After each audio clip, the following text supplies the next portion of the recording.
ETF index mutual funds నేర్చుకుని stock మార్కెట్లో రాణించాలనుకుంటున్నారా? వెంటనే ఈ నెంబర్కి కాల్ చేయండి. నమస్తే రమగారు. నమస్తే జయ. రమగారు, ఏదైనా సిరీస్ స్టార్ట్ చేద్దామా? చిన్న సిరీస్ చెప్తాను. మనం బాగ్దాద్ కథలు చెప్తున్నాం కదా, అలాంటి దాంట్లో మాయావర్తకుడి కథ చెప్తాం.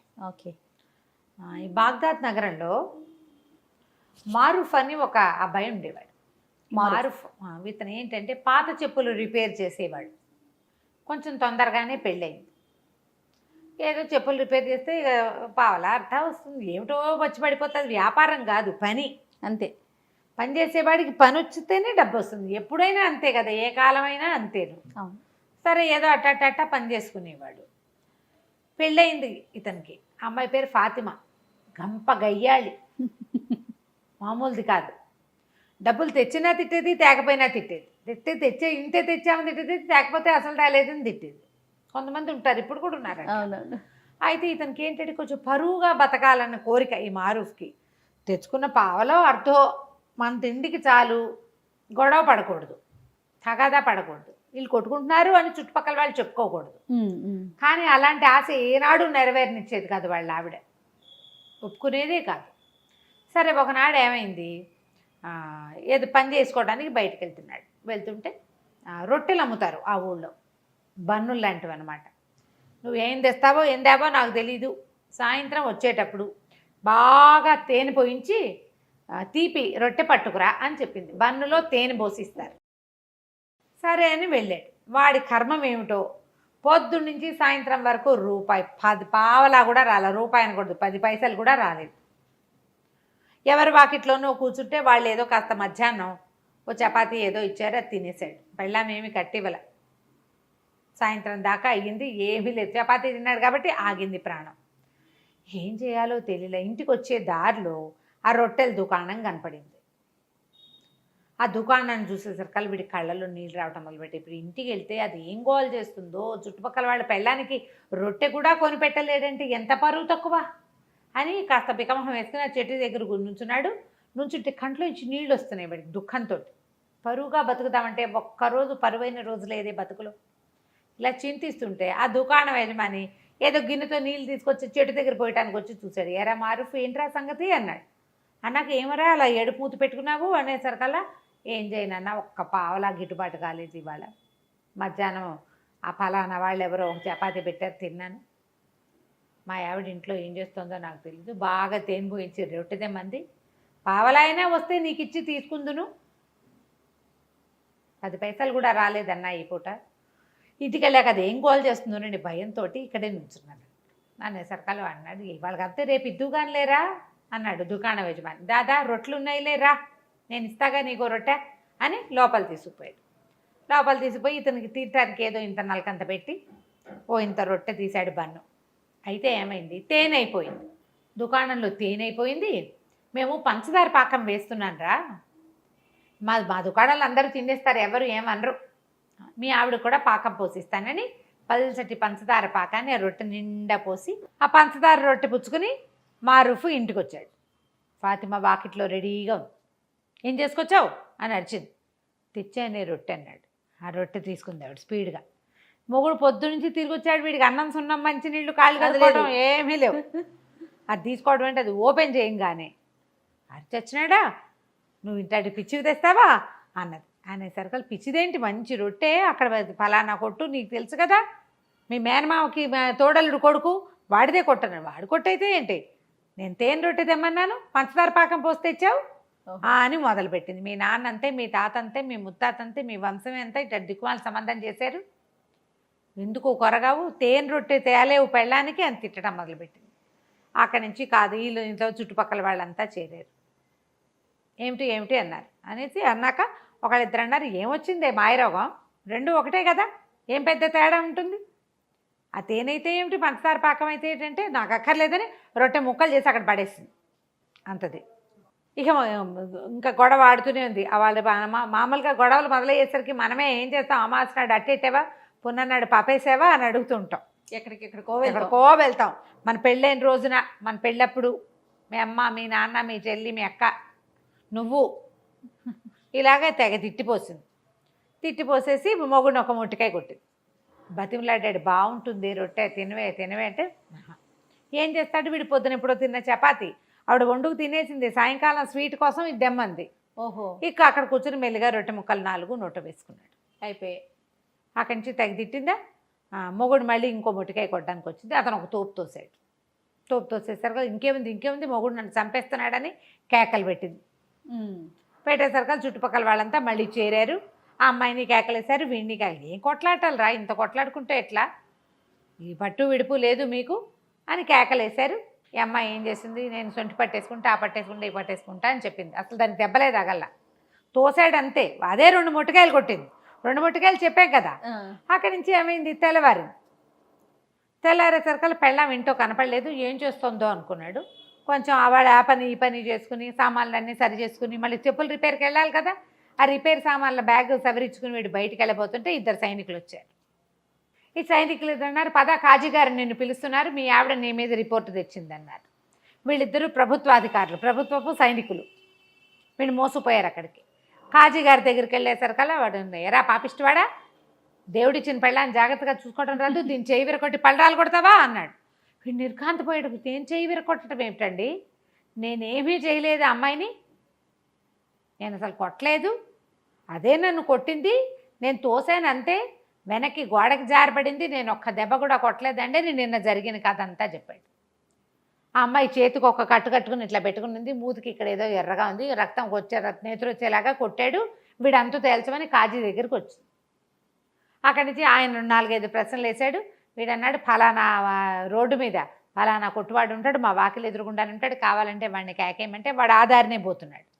సైనికులు బయటకు చూసరికి ఏమండి మీరు చెప్పిన వాడు వస్తున్నాడండి అనేసరికి సుల్తానో వాడి ఏదో పేరు ఆ వాడిని పిలిచారు లోపలికి. పిలిస్తే వీళ్ళేం కొట్టుకోలేదండి, తేనెరెట్టు కోసం గోల్ చేసింది ఈ అమ్మాయి, అదే వీడిని కొట్టింది అనేసరికల్లా అక్కడి నుంచి కేకలేసాడు అమ్మాయిని కాజీ. ఏమిటమ్మా, పెళ్ళిని నిలబెట్టుకోవాలి, ఇట్లా చేయకూడదు, నీకు మొగుడు సరిగ్గా సంపాదించట్లేదని కోపం ఉందనుకో, దానికి ఇదే మార్గం, ఇట కాదు, కొట్లాడుకోకండి, పొండి అని పంపించేసాడు.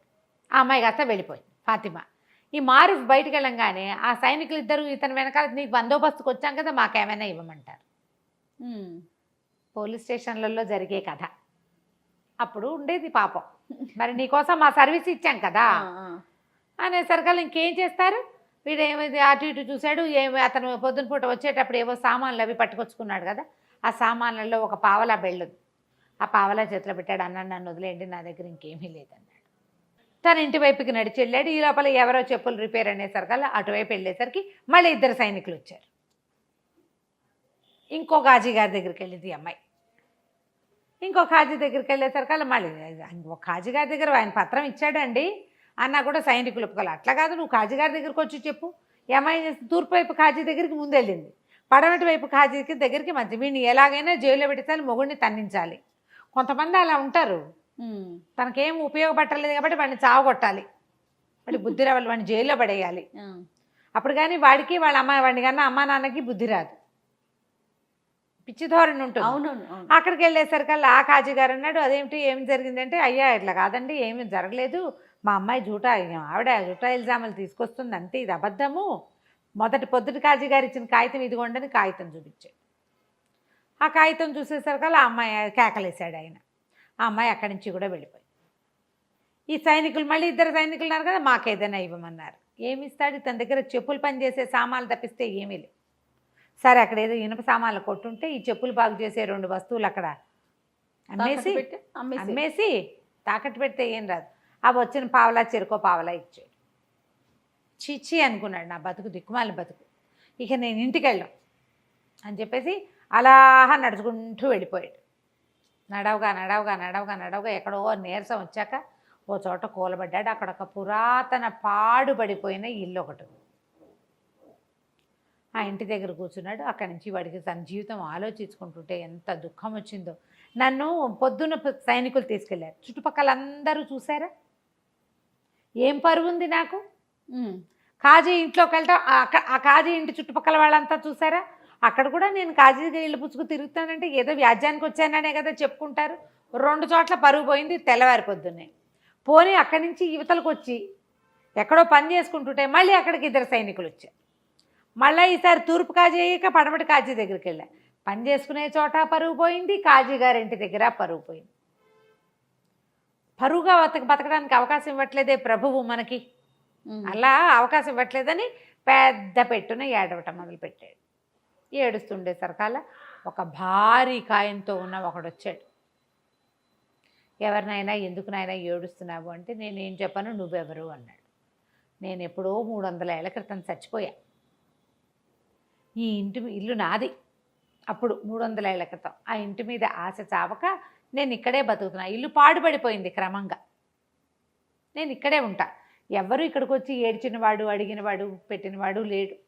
అంటే నీకు ఈ చెప్పుకుని ఏం ఇది ఉపయోగం, ఆరుస్తావా తీరుస్తావంటే ఆర్చగలను, తీర్చగలను, నీకేం కావాలో చెప్పు అంటే ఎక్కడికైనా సరే నేను హాయిగా బతకడానికి ఒక ప్రదేశం కావాలి, నాకు పరువుగా బతకాలి, నేను ఎక్కడికైనా తీసుకెళ్ళి అంటే నగరంలో దింపుతానన్నాడు. బాగ్దాద్ నగరం వద్దు, బాగ్దాద్ నగరంలో తూర్పున నా పరువు పోయింది, పడమట్న నా పరువు పోయింది, నేను బతకలేను అంటే ఆయన ఏమన్నాడు, సరే నా వీపు మీద కూర్చో, నిన్ను నేను తీసుకెళ్తానని చెప్పేసి తీసుకెళ్ళిపోయాడు. ఎక్కడికో తీసుకెళ్ళి ఒక ఊళ్ళో వదిలిపెట్టాడు. తెల్లవారేసరికి అక్కడ ప్రత్యక్షం అయిపోయాడు. రాత్రి ఎక్కాడు, తెల్లారేసరికి ప్రత్యక్షం అయిపోయాడు. ఆ భూతం కాస్త వెళ్ళిపోయింది అవతలకి. వీడు ఆ నగరంలో చూస్తే వాళ్ళు ఎవ్వరూ మనలాంటి బట్టల వాళ్ళు కాదు, మనలాంటి వ్యవహారం కాదు, అదేదో వేరే ప్లేస్. సరే వీడు నడవటం మొదలుపెట్టాడు. వారా వీరా అందరూ అడుగుతున్నారు, ఏ ఊరు, నువ్వేం వ్యాపారం చేస్తావు, నీకేమొచ్చు, నీకేం చేస్తావు, అది ఇది, మీదే ఊరు అంటే ఇతను ఏం చెప్పాడు, బాగ్దాద్ అని చెప్పాడు. బాగ్దాద్ నుంచి ఎప్పుడు బయలుదేరావు అని అడిగారు. అడిగితే నిన్న రాత్రే అన్నాడు. అనగానే పక్క నవ్వారు. ఏమిటి బాగ్దాద్ ఇక్కడికి ఎంత దూరమో తెలుసా, బళ్ళ మీద వచ్చినా ఏడాది పడుతుంది. ఇక్కడి నుంచి వ్యాపారానికి వెళ్ళే వాళ్ళు ఉంటారు, సంవత్సరం పడుతుంది అక్కడికి వెళ్ళటానికి. రాత్రికి రాత్రే ఎలా వస్తావు, మతిగాని పోయిందా నీకు, పిచ్చివాడని అందరు నవ్వుతున్నారు. అయితే ఆ సమయంలో ఒక ఆయన అక్కడికి వచ్చాడు, ఒక వ్యాపారస్తుడు. చూసి ఎవరు ఏమిటి అని అడిగి మిగిలిన వాళ్ళందరికీ కేకలేసాడు. ఏంటి పై ఊరు నుంచి ఎవడో వస్తే ఆయన ఏం నిద్ర సరిగ్గా లేదో, అందుకని ఏదో తీర్పుమరుపుగా చెప్తున్నాడు, నేను మాట్లాడతాను, మీరంతా పొండి అని అందరినీ కేకలేసి అతన్ని తీసుకొచ్చాడు. తనతో పాటు ఓ సావడి లాంటి చోట కూర్చోబెట్టాడు. ఆ చావట్లో భోజనశాల ఒకటి ఉంది వెనకాల. వాళ్ళని కేకేస్తే వాళ్ళు వేడి తేనీరు 2 రొట్టెలు పట్టుకొచ్చారు. చేరుకో 2 రొట్టెలు తిన్నారు, టీ తాగారు. టీ తాగాక అతను అడిగాడు, ఏ ఊరు మీది, ఎవరు ఏమిటి అంటే బాగ్దాద్ నగరం, ఇట్లా పరుగు పోయిందని నేను ఊరు నగరం చివరిలో శివార్లలో ఉన్న ఒక పాత ఇంట్లో పడుకుని ఏడుస్తుంటే ఓ భూతం నన్ను ఇక్కడ దింపిందంటే ఆయన ఆశ్చర్యపోయాడు. అవునా అనేసి బాగ్దాద్ నగరంలో మీది ఏ ఊరు, ఏ ప్లేసు అన్నాడు. ఎర్రవీధి అంటారు దాన్ని, లాల్ బజార్ అనమాట. ఎర్రవీధి అండి అంటే ఆ ఎర్రవీధిలో ఎన్నో ఇల్లు మీద అన్నాడు, ఫలానా ఇల్లు అన్నాడు. అక్కడక అత్తర్ సాహిబ్ ఒక ఆయన ఉండాలి కదా, అత్తర్ల వ్యాపారం చేసేవాడు ఆయన ఉన్నాడా అన్నాడు. ఉన్నాడు. ఎంతమంది పిల్లలు, ఆయనకు 3 కొడుకులు, ఏం చేస్తున్నారన్నాడు.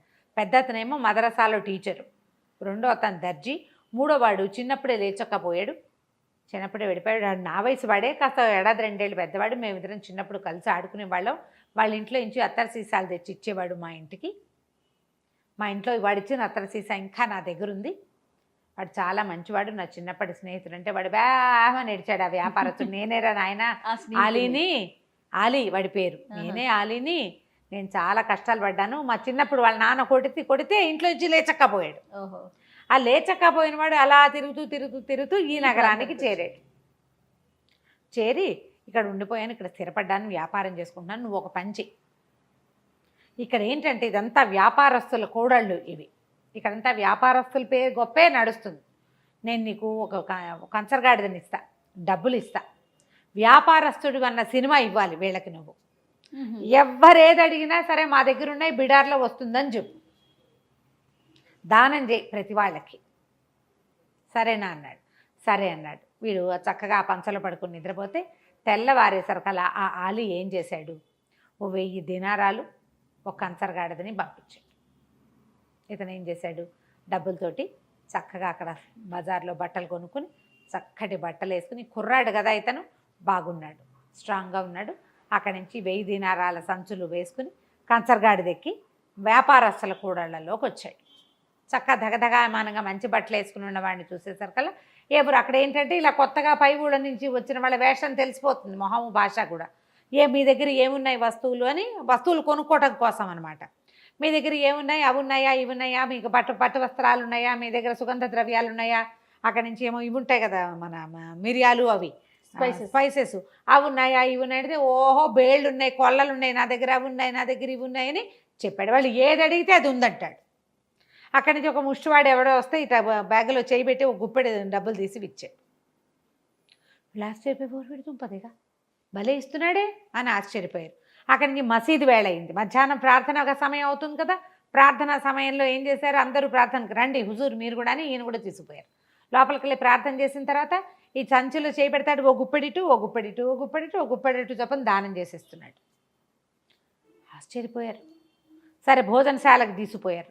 ఇవాళ భోజనం నా ఖర్చు అని అందరికీ భోజనం 100 దీనారాలు పెట్టి భోజనం పెట్టి చేశాడు. చాలా ఆశ్చర్యపోయారు. ఆశ్చర్యపోయి ఎప్పుడు వస్తుంది మీ బిడారు ఏమిటంటే, వస్తుంది, నేను ముందు వచ్చేసాను, చాలా సామాన్లు ఉన్నాయి, 500కి పైగా గాడిదలు, అవన్నీ రావాలి. బిడారు వచ్చాక మీకు ఎవరికి ఏది అంటే వ్యాపారస్తులు బిడారంటే రావాలి కదా, ఒక సమూహంగా కొన్ని వందల బళ్ళు కలిసి వస్తాయి. నేను తొందరగా వచ్చేసాను, అవన్నీ ఏర్పరిచి నేను వచ్చేసాను అన్నాడు. అక్కడి నుంచి దానం అన్నాడు. ఇక్కడ చాలామంది ఉన్నారు బిచ్చగళ్ళు. ఈ లోపల ఒక ముసలి బిచ్చగత్తకి దానం చేస్తే ఆ బిచ్చగిత్త పోయి ఎవరికో చెప్పింది. ఓ 25 మంది వచ్చారు. వాళ్ళందరినీ చూస్తారు కదా, అయ్యయ్యో సమయానికి డబ్బులు లేవే, నేను బిడార్లో ఉండిపోయిందంతా, నేను 1000-1200 తెచ్చానంతే అనగానే వ్యాపారస్తులను దాని ఏముందండి, మీకు కావాలంటే అప్పు పెడతాం మేము అని చెప్పేసి తలా ఒక 1000 దీనారాలు అప్పిచ్చారు. ఓహో, ఈయనకి బిడార్ వస్తుంది కదా, ఆ బిడార్లో సరుకు వచ్చినప్పుడు తీసుకుంటాము. ఇక అక్కడి నుంచి దానాలు చేసేయటం మొదలుపెట్టాడు విపరీతంగా. ఎవరేవిస్తే డబ్బు ఇచ్చారంటే ఎవరో ఒకళ్ళకి ముష్టి వాళ్ళకి ఇచ్చేస్తాడు. ప్రజలు వీళ్ళంతా ఆశ్చర్యపోతున్నారు. క్రమంగా రోజులు గడిచే కొద్దికి ఆ బిడార్ వచ్చే జాడలేదు, వీడికేమో అప్పు పెరిగిపోతుంది. డబ్బులు అయిపోయినా ఇవ్వండి అంటాడు. వాడికి పరువుగా ఉండాలి, వాడి కోరిక అది. పరువు అంటే దాన ధర్మాలు అలాంటివి చేస్తూ ఉండాలి. బాగా ఎంత గొప్ప అనుకోవాలి, తన సొమ్ము కాదు మళ్ళీ. అలాగే చేశాడు. చేయగా రోజులు గడిచేసరికి వ్యాపారస్తులకు భయం పట్టుకుంది. 60,000 దినారాలు అప్పు పడ్డాడు వాడు. వాడు మాత్రం హుందాగానే ఉన్నాడు, హుందాతనానికి ఏమీ లోట్లేదు. అది వచ్చాక ఇస్తాను అంటాడు. అయితే అందరూ అలీకి చెప్పారు, నువ్వు నీ పరిచయస్తుడని చెప్పావు, నీ పరిచయస్తుడన్నావు, మరి ఇతనేమో ఇట్లా అప్పులు పెట్టేసేసాడు అనేసరికల్ అతను పరిగెత్తుకుంటూ వచ్చాడు. అలీ, ఊరి నీ దానాలు మండ, నీ గొప్ప పాడుగాను ఇట్లా చేసేవేమిట్రా నాయనా, ఈ అప్పంతా ఎట్లా తీరుస్తావు, ఇంత అప్పు ఎట్లా కుదురుతుంది, ఇది చాలా పొరపాటు, ఏదో ఒకటి చేసి తప్పించుకో ఇక్కడి నుంచి. ఇప్పుడు అలీ చెప్పలేడు, ఎందుకంటే ఇతను చాలా గొప్పవాడని, తను చాలా అద్భుతమైన వ్యక్తి అని మొదట్లో వాళ్ళందరికీ చెప్పాడు ఇతను. అతని భరోసా మీద వీళ్ళు అప్పిచ్చారు. ఇప్పుడు భరోసా పోయింది, వీడి గొప్పతనం అవుతుందో లేదో తెలీదు. దాంతో చాలా భయం పట్టుకుంది వీడికి. అలీకి చెప్తే సార్ ఇతనేమన్నాడు, ఏం పర్వాలేదు, ఏదైతే అదవుతుందో చూసుకుందామన్నాడు. ఏం చేశాడో చూద్దాం మనం మళ్ళీ. ఓకే, కానీ వాడి ధైర్యానికి చూడండి. కొంతమంది ఉంటారు కదా రమ్మగారు, అసలు ఆలోచించారు. అదే మరి. రైట్, నెక్స్ట్ ఎపిసోడ్ చూద్దాం మరి. అలాగే, నమస్తే అండి. నమస్తే.